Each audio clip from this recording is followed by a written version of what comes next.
What's up, people of the internet? Patchwork Commander here, and I really want to get into this top 10 because I think Kaldheim is a pretty powerful set, and I'm pretty excited to get into it. So I'm going to start off with my honorable mentions, and my number one honorable mention starts off with In the Search of Greatness. Now, this green and green enchantment reads, at the beginning of your upkeep, you may cast a permanent spell from your hand with converted mana cost 1 plus the highest converted mana cost among other permanents you control. If you don't, scry one. Now, I read this card and I was thinking, Wizards, again, cheating in mana cost. We've had this so many times. Why are you doing it to us again?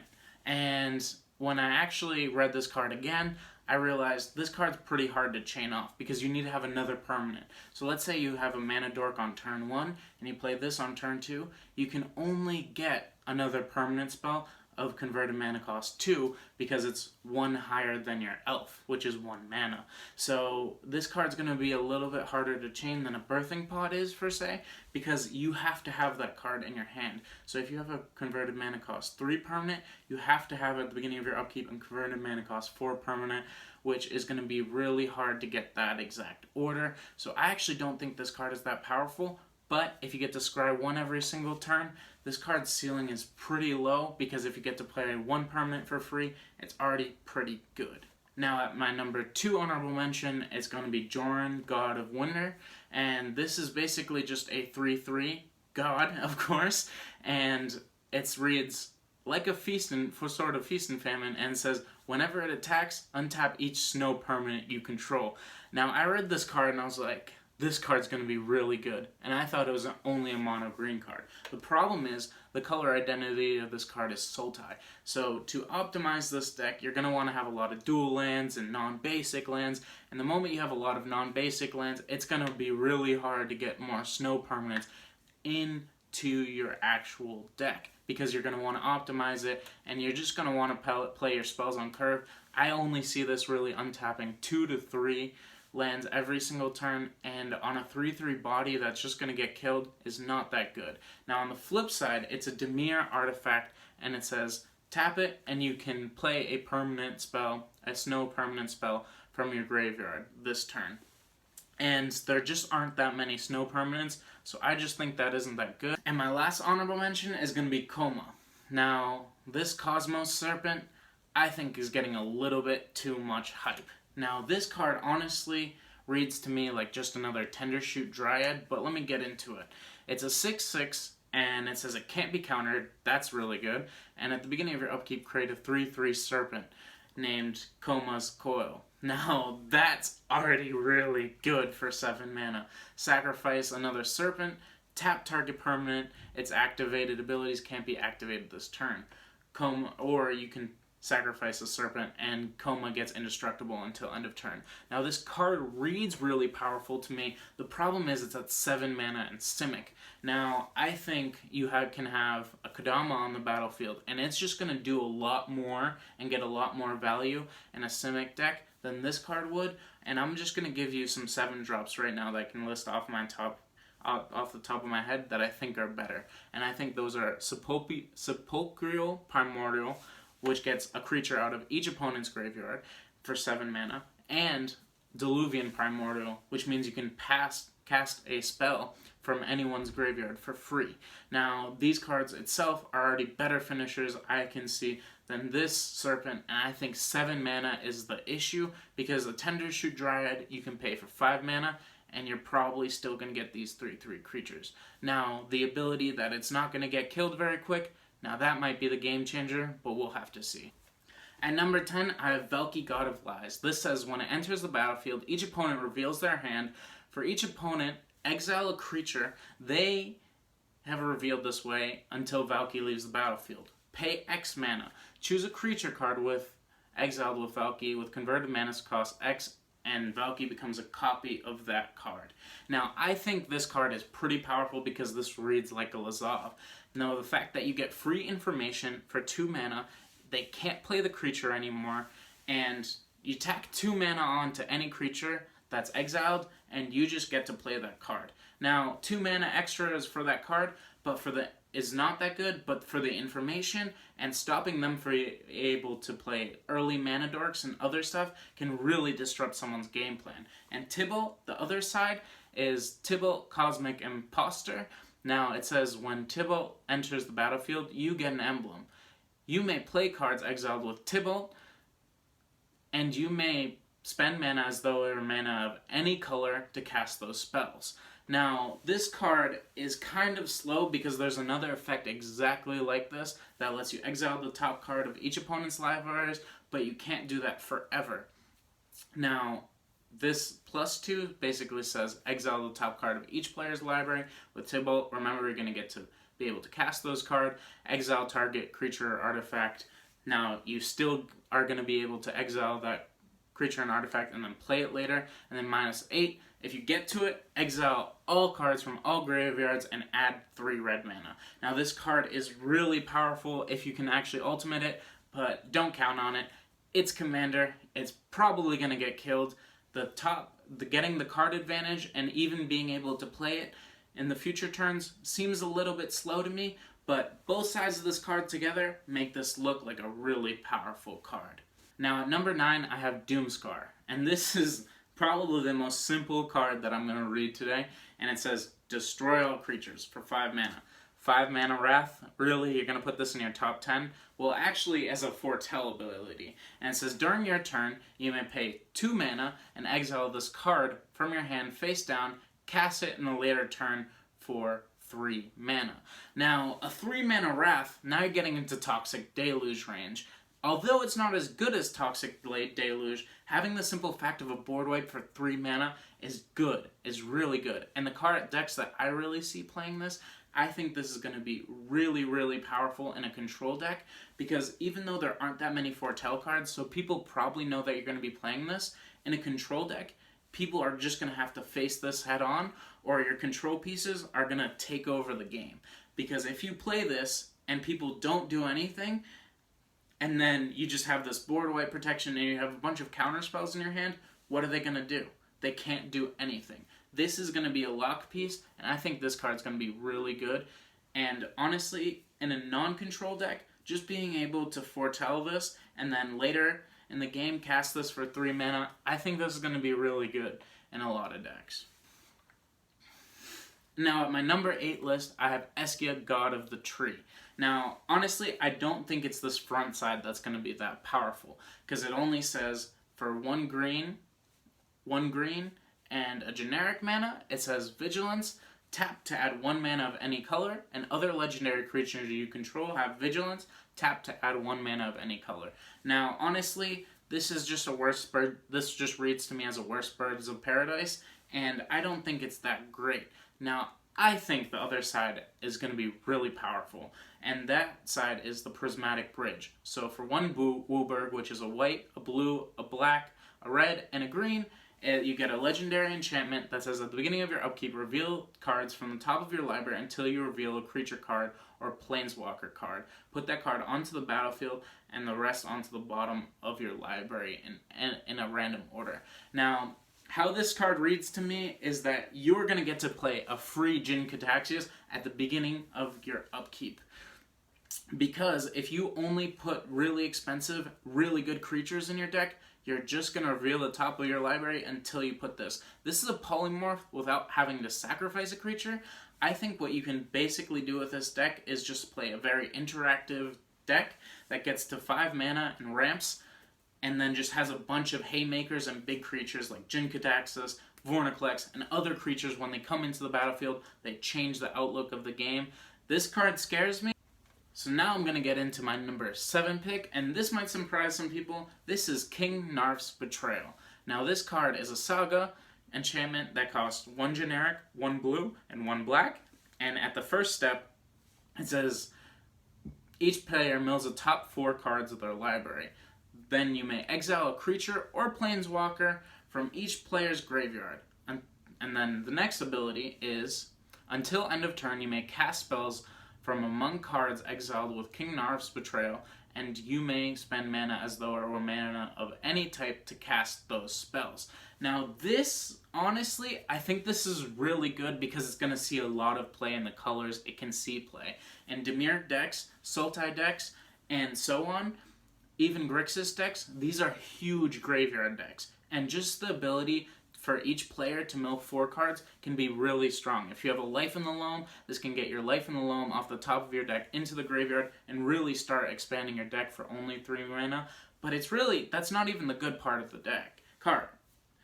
Then you get the second half of the ability, and you can cast spells out of not only your graveyard, but other people's graveyard. Now, I see this easily getting a Sakura Tribe Elder, or another random mana dork, and then getting huge creatures down the line. For example, a one that I really like to play in my Vorinclex deck is Diluvian Primordial, and this will get 1 instant out of everyone's graveyard for free.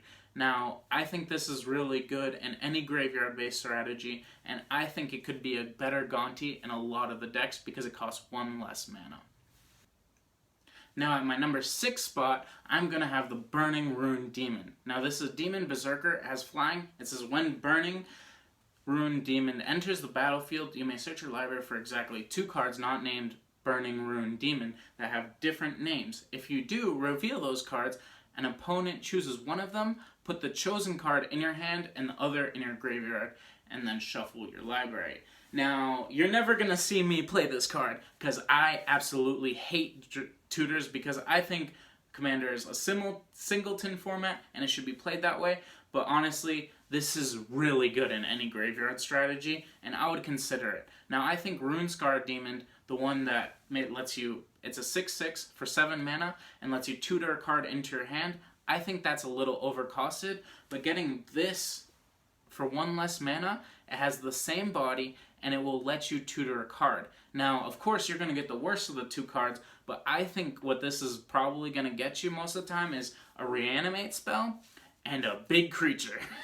Now, this is a creature that I've been talking about this whole time, is Jin-Gitaxias, because it's huge, and it goes in my Sultai deck, my Graveyard Reanimator strategy, and when you play a Reanimate, and you play Jin-Gitaxias, either they put a Jin-Gitaxias in your hand, or they give you a Reanimate. So, they're probably not going to want to give you that Reanimate. And that's just a kind of simple strategy of how you get the best card into your hand. Now, I also think this is pretty good in a Flicker deck, simply for the fact that a lot of Flicker decks are going to have a lot of Graveyard Recursion, and even if you get the worst of the 2 cards, you can still pick 2 really good cards, and your opponent's not going to have a good choice. Now, at my number 5 spot, here is Cosmina, God of the Voyage. Now, this card is really powerful, and I think it's hugely underrated. It says, at the beginning of your upkeep, you may exile Cosmina. If you do, it gains, whenever a land enters the battlefield under your control, if Cosmina is exiled, you may put a Voyage counter on it. If you don't, return Cosmina to the battlefield with X/1/1 counters on it, draw X cards, where X is the number of Voyage counters, and it's a 2/4. Now, this god seems like a little bit of a Tatiova. Now, it's different because when I first read it, I thought this goes into a lot more decks than it actually did, because I thought you could proliferate the Voyage counters, but you actually can't because it gets exiled. So you actually cannot do anything with those proliferating the Voyage counters.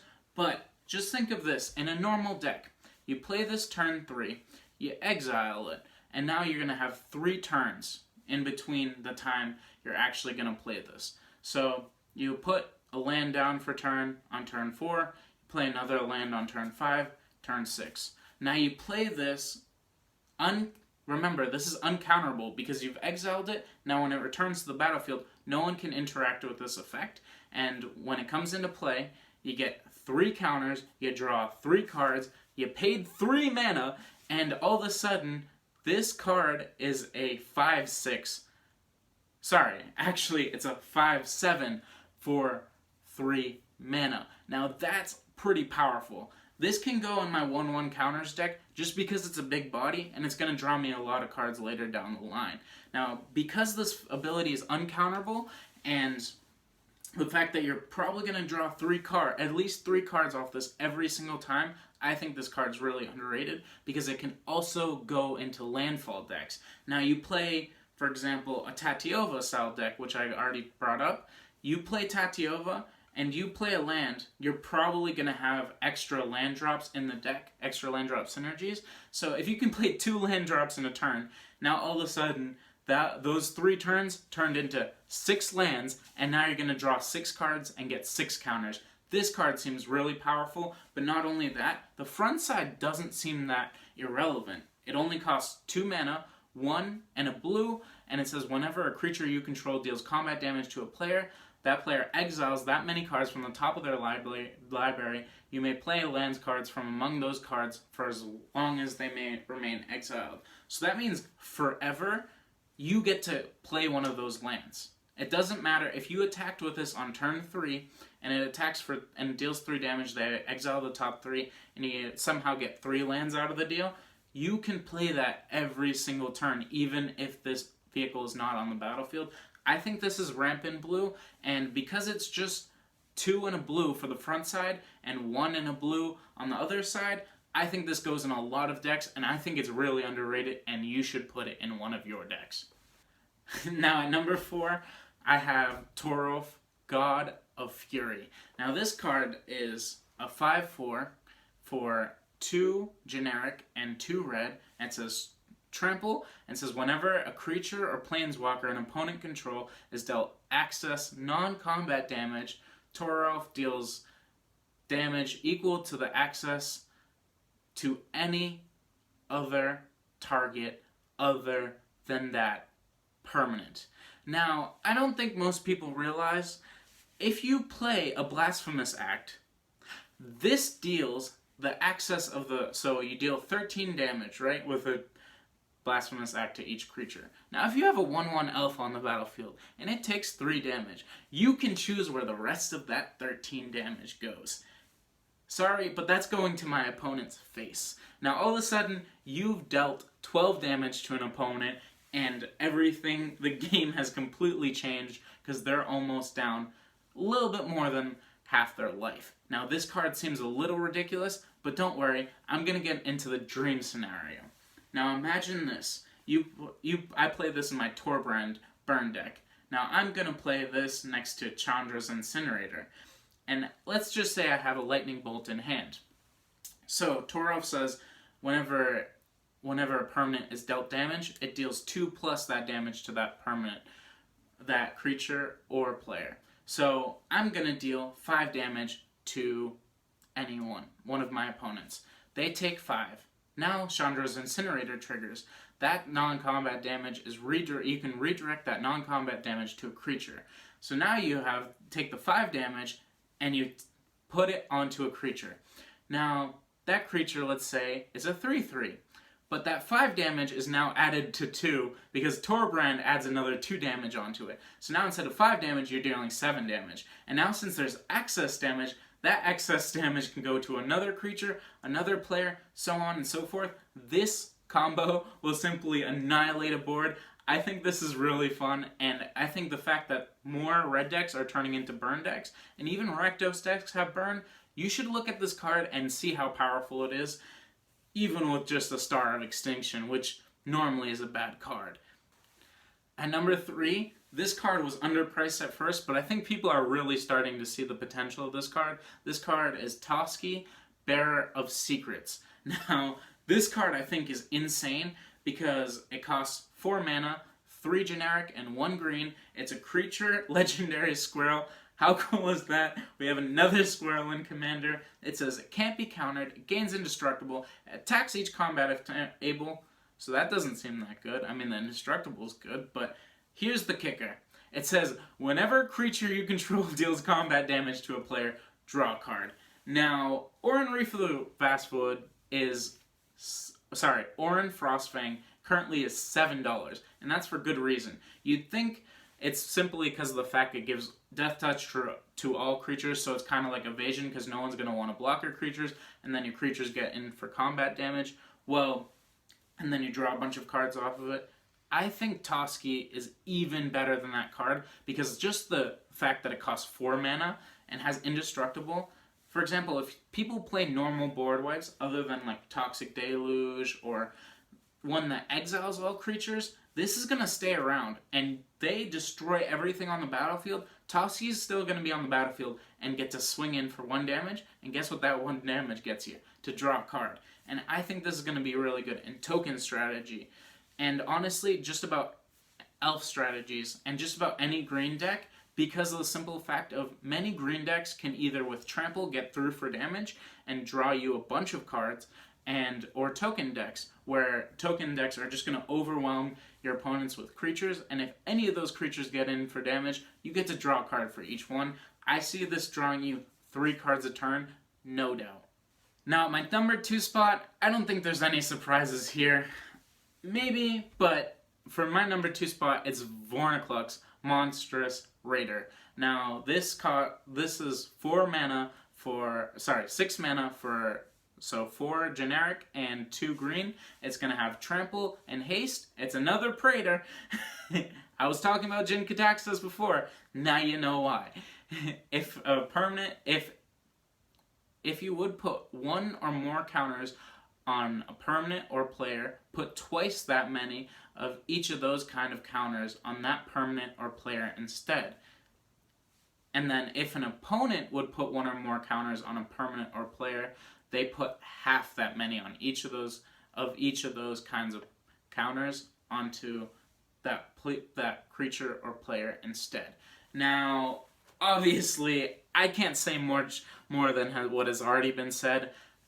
Obviously, this can be pretty easily one of those, oh, I get a Planeswalker on the battlefield, I get to ultimate it for free. Nissa, you're going to get all the forests out of your deck if you play this in a mono green deck. This is really powerful because it means Planeswalker ultimates. But this isn't just good in that deck, it's going to be good in a lot of different types of decks. It's going to go in 1/1 counters decks, there's charge counter decks, and like we talked about, Planeswalker decks. People love their 1/1 counters, and I'm going to personally slot this right into my Atraxa, because this is right now is a cheaper doubling season, and the fact that it can reduce 1/1 counters on your opponent's side of the battlefield, or any types of counters they get, by half is going to be really, really good. I think this is, I mean, what else can I say? This card is ridiculous, and if you play this in a Planeswalker deck, I'm scared for my life, because immediate ultimates is gonna happen right away. Now, I think many people are gonna be surprised that I don't have Vorniclux at number 1, because Planeswalker ultimates, but honestly, I think this card is so much more powerful than any of the other cards in this set, and that's Tigrid, God of Fright. Now, this basically is just a 5 mana, 3 generic, 2 black. It's a Menace God. It says, whenever an opponent sacrifices a non-token permanent or discards a card, you may put that card from a graveyard under the battlefield under your control.